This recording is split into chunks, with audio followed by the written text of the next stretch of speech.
Hi, welcome. Today we are going to be talking about insulin and glucagon and their role in maintaining homeostasis.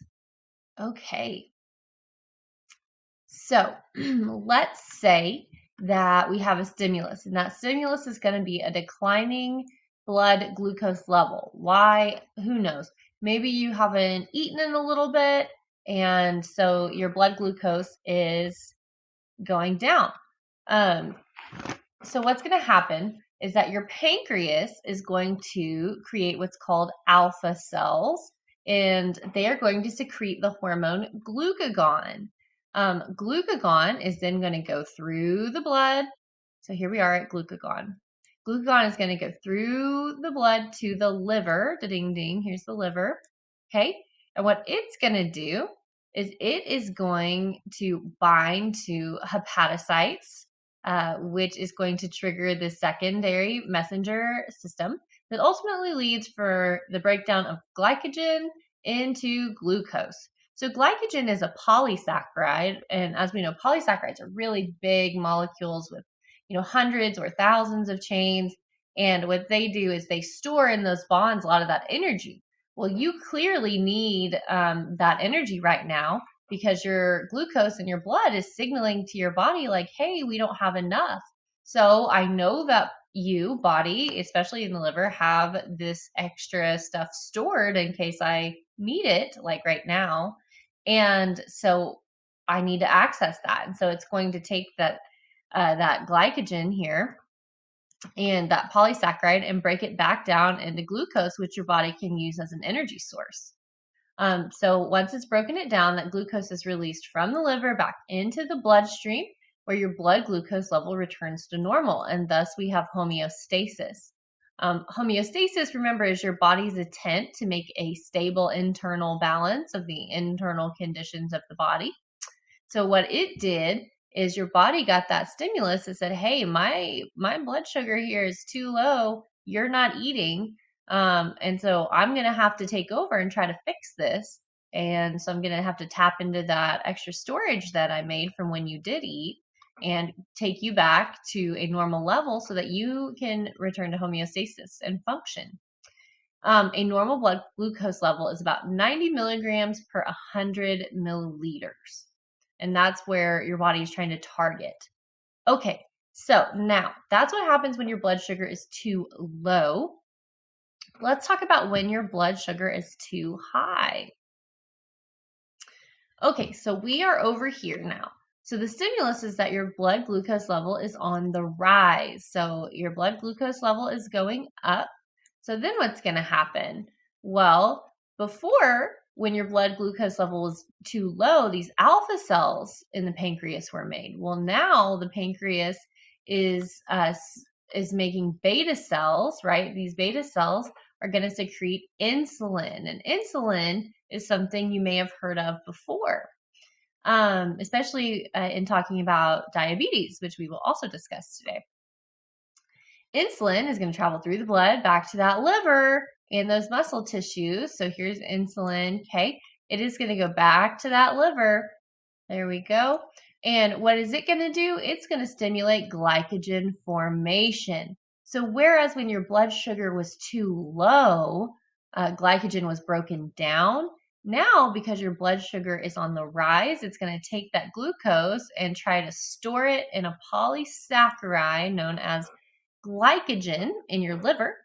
It's also going to, the insulin is also going to tell those muscle tissue cells, hey, I need you to uptake some of this glucose for me.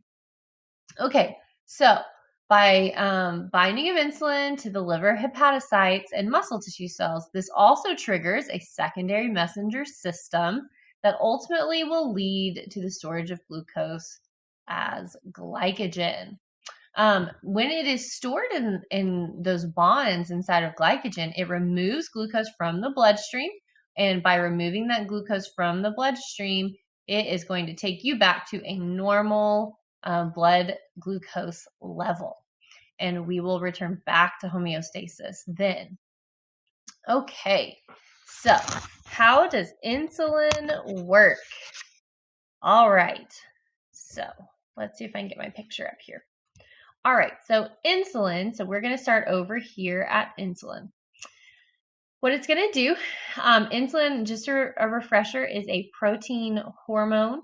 It's going to come and arrive at the liver and the muscle cells, and it's going to bind to an insulin receptor protein on the cell membrane. So there is our protein, and our insulin is going to bind. Now, once it has, what's going to happen? Well, this secondary messenger system is going to be triggered, and that's step 2. So what happens after it's been triggered? Let me change my pen. What happens after it's going to be triggered? Well, the intake of glucose through a membrane channel is going to be the first thing that happens. So here's glucose. It's going to go through a protein channel. There we go. After that has been triggered. Also, it's going to be stored as glycogen. Okay. And then after we have stored as glycogen, we're going to convert any extra that we had that didn't get stored. We're going to convert it to fatty acids, because we store our energy in fat for long-term storage. We also will use glucose in aerobic and anaerobic cellular respiration in a process called glycolysis, which gives us ATP, which gives us that energy our body needs. Okay, so that's how insulin works. Let's see. All right, now we're going to get into diabetes. Okay, let's see here. Okay, excuse me. So type 1 diabetes. This is something that people are born with, and it only accounts for about 5 to 10% of people that have diabetes, like of all people that have diabetes. So what happens? Well, what happens is your body does not keep beta cells that release insulin. So your body's immune system sort of attacks itself, and it destroys the beta cells, here we go, that we talked about before, that make insulin. And what's going to happen is if you're destroying the thing that is making insulin, then eventually you are going to get rid of insulin production altogether from your body. If you don't have insulin, then you cannot absorb glucose. Remember, that signals the intake of glucose into the body, and without that, you can't have glucose. And without glucose, you're not going to have that ATP for the energy. Okay, type 2 diabetes. This is 90 to 95% of all diabetics. What the deal is with this one is that you have insulin, but your body cannot use it, or it's not making enough. So the sugar will actually build up in your blood instead of being used to make ATP. Okay, so here's a great little image of that. So in type 1, you actually just don't have insulin. Your body has gotten rid of the beta cells that make that insulin, and so you can't even make it on your own. And then 2, you have insulin, type 2, but your body isn't responding to it. It's not recognizing it in that way, and so you also cannot absorb glucose. So regardless, the end result is that you do not absorb glucose in diabetes. This just goes through glucose in the urine, because that is a way to test for diabetes. And so I will let you guys read that on your own. Let's go down here. Okay, let's talk about treatment. So for type 1 diabetes, what you have to do is you have to test your blood glucose regularly. And you've seen that with like finger pricks, right? They carry around, diabetics tend to carry around blood glucose tests. You also will have to inject insulin in to your body when your blood glucose is too high. So when you are eating, as soon as you are finished eating, you're probably going to have to inject insulin into yourself so that you can process that glucose. With type 2 diabetes, the deal is you have to adjust your diet, and you also need to exercise and lose weight. So why do you need to adjust your diet? Well, first of all, you're taking in too many sugary foods, or foods that are too high in sugar. too often, too frequently. And so you're going to have to change that. Also, believe it or not, exercise and weight loss will improve the insulin action in your body. So by doing that, you can really help yourself. All right. So risk factors, type 2 diabetes. Here is a map of the United States with its type 2 diabetes prevalence. So how common it is. So the darker the color, the more common it is. So you can certainly see patterns of where type 2 diabetes, this is the one you were not born with, are the most prevalent. In the South, you can see that type 2 diabetes is certainly more prevalent than in concentration than other parts of the country. Why would that be? You could argue that the South and the Southeast United States certainly have a poorer diet and also less exercise than some other parts of the United States. Part of it is cultural. Food is often a part of culture.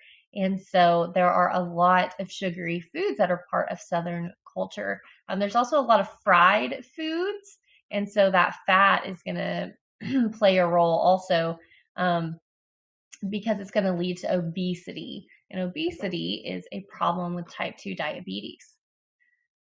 Okay, moving on. Okay, risk factors for type 2 diabetes. Diets high in fat and low in fiber, very common in the southern United States. Obesity due to overeating or lack of exercise, also pretty common. Genetic factors influencing fat metabolism. Okay, so let's talk about things that we can fix and things that we cannot fix. Things that you can't fix. You cannot fix if you are over 45, okay? You cannot fix if you have a genetic predisposition to diabetes. You cannot fix if you get gestational diabetes. What is that? That is when you have diabetes during pregnancy. You cannot fix secondary medical conditions that may be influencing that. And you cannot change your ethnic background, as some of those influence your risk of diabetes. Okay, things you can do. You can lower your weight. You can increase your activity level. And by doing that, you will lower your high blood pressure and help out your cholesterol numbers. So that's awesome. These are things that you can do. Yay. Okay. Also symptoms, elevated blood glucose, glucose in the urine, dehydration and thirst. You are just thirsty all the time. You may feel really, really tired. You may have to pee more often. And part of that is because you're thirsty all the time. All right. Atherosclerosis is other health-related problems, and that's where your arteries are narrowing because there are so many fat deposits on them. Hypertension is high blood pressure. Coronary heart disease, right? Another narrowing of arteries, and you can have a heart attack. Okay, so that is it for today on diabetes. So hopefully that was helpful, and I will talk to you soon.